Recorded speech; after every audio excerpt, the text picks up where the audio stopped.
got, Terry? In the school year 11 and 12. Okay, 2011, 2012. So 3,001,001 public school students. Did what? They graduated with a regular diploma. Okay. So do we know the percent of that? I don't know. I don't know how to do that percent. So 3 million people graduated with a regular diploma.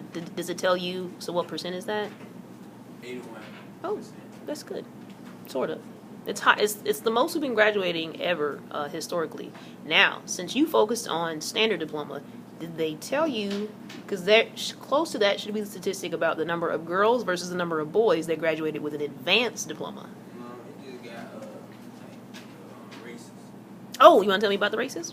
What you got? It say Asians had the highest graduation rate, 93. And then whites had the second was 85%. Okay. So who has the lowest?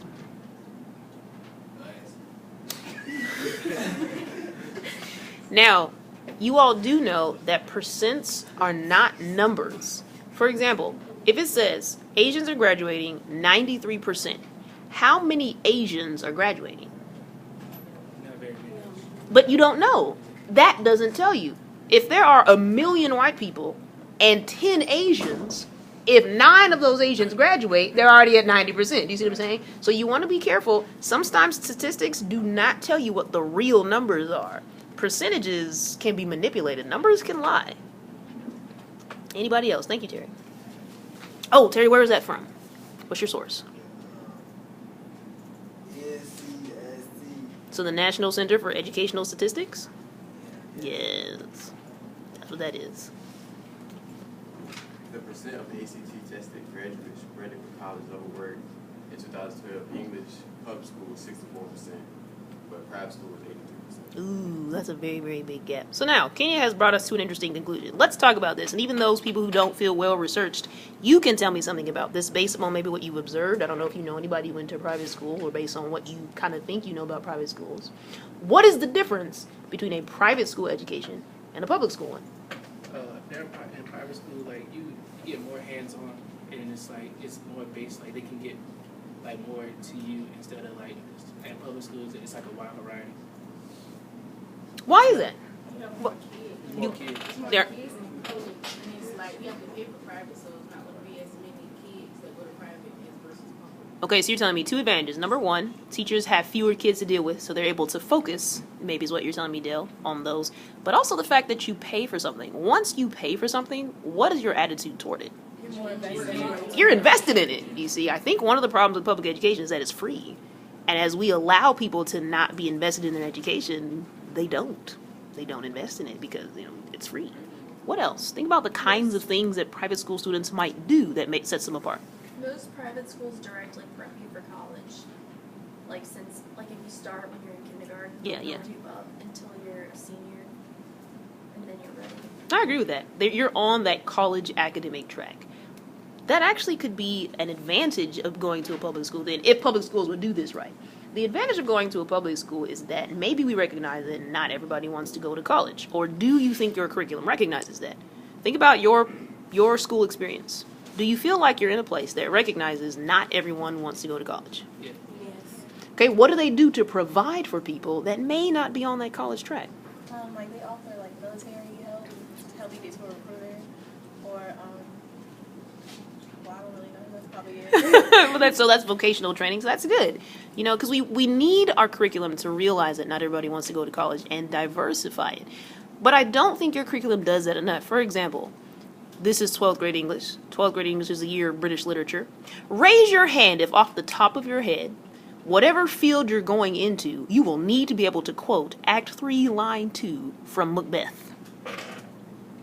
So why are you learning that? Do you see what I'm saying? I still think your curriculum is assuming that you guys are all going to want to go to college. Who in here will ever need to quote William Blake's poem, The Lamb? When do you need that? Why do we read Beowulf? When do you need Beowulf? Are you going to write a movie script based upon Beowulf? Do you see what I'm saying? So there's still stuff in your education curriculum that assumes everybody wants to go to college and be an English major, apparently. Because I can't imagine What do you all want to be? Bree, what do you want to be? I want to be a lawyer. Okay, and what skills do you have that you feel will help you get there? I'm good with talking to people. I know how to listen and pull out what people like, what they want and what they need. Now, here's the question. Do you have a mind for complicated documents? Because the problem with the law is that it is not at all common sense. Correct. Do you feel that you have a good mind for complicated text? I'd like to think so. All right, Alicia. What do you want to be? Where do you think? I would like to be a culinary artist. Okay. And what skills do you possess now? Because remember, we're looking at terribly staggering statistics across the nation.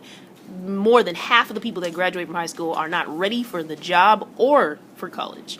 So we're trying to think, what do you have now that you feel will prepare you for that success in that field?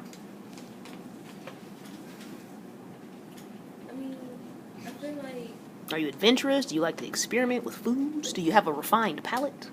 if making concoctions and making spiritual food, yes. It does. I like to get creative with the colors and the different types of tastes of the food. You have to be bold in the kitchen. Do you feel like you're bold? At times I do, but not like all the time. That's okay. You'd learn that. Okay. Lisa, what are you good at so far? Or what do you think you might do to try to help you answer that question? You're going to travel? You're going to intern somewhere? How do you see yourself helping yourself to answer that?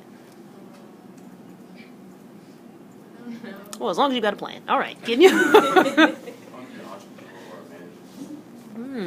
So this is a great time to ask. Do you know, because I'm not trying to discourage you, because entrepreneur is a great thing. When you start your own business, around what year should you expect it to turn a profit? Year 5. So the one thing you have to live, eat, sleep, and breathe that business, and know you are not going to make any money for 5 years. Okay? Most businesses fold within the first 2 because they're not prepared for that. So hopefully you have tons and tons of support. Now, what do you feel you have right now that will equip you to do that? I can get along with others. I can lead a team to get the job. What's the business going to be, and do you know yet? You don't have to know. You haven't figured it out yet. Okay. Amanda? I want to be a registered nurse. Oh, okay. And what do you have that will help you? Because that's a very popular job right now. So how will you stack up against your peers? Well, right now I'm able to work with other people. Over spring break, I went and worked at the hospital for my EMT class, so I got the feel for it and realized I did want to do it instead of just not knowing officially yet. It's always good. And experience is always, always good. Yes. And I'm that type of person, like if there is a problem, I can think of something, how to help it or what to do at that second. Now, question. What's your end game? Do you want to stay here, or are you saying to yourself, I really want to get into medicine, so I see myself going to Johns Hopkins, or I'm going to go down to like the University Triangle in that Durham, Chapel Hill, North, can't remember the other city, but down there where Duke is in North Carolina. You're going to go to Cleveland, which right now is the medicinal mecca of the country. Do you see yourself eventually having to change locations to chase that interest? I don't really see myself having to change. I think I'm going to stay around here for it and everything. Okay. Wesley, what can you do? I want to go into the military. What branch? No, I'm Okay, and then you could do all kinds of jobs. What do you see yourself doing as a job in the military? in the technology field. Okay, and because right now, what are the skills that you possess that would make you perfect for that? I mean, I'm not sure because I don't know what the job is all about yet. Well, technology typically indicates you have to be pretty hands-on. You have to be able, you gotta have a scientific mind. You gotta have an eye for detail. Is that They do have training for that stuff. right? But to adapt to the training, you kind of see in yourself already, I can see that would be a good match for me. Do you see yourself having this eye for detail, ability to work through the problem? You like to do things hands-on. Does that kind of sound like things that match? Okay. Dale, what you got? I'm going to the United States Air Force. I'm going to be a technical mechanical engineer. Same questions that I directed at Wesley. You actually have to, there's certain things about you that have to make sense for you to go into that field. Do you feel that you have an eye for detail, a strong work ethic, the ability to do these sorts of things? I feel like if I put my mind to it, But you haven't put your mind to it yet? What you waiting on, Wesley? Because while you wait to decide that you're ready, remember that you are up against millions of people who may have already made that choice. So you're going to have to stand out somehow. Kashira. Uh-huh. I'm waiting to hear why that would be a good match for you. Why? Because I like kids. I like think you like children. I thought I liked children. Then I hung out with them. For long periods of time? For long periods of time? Even though they are crying? Yeah, like I love them. Okay, so it sounds like you're going to specialize in infant care, which is very different from just you have to have an additional certification for that. Is that what you just going to focus on infants up to their, maybe that 3-year-old age? Is that what you're thinking of? Maybe from infants to like 10. Oh, okay. All right, Terry, what about you?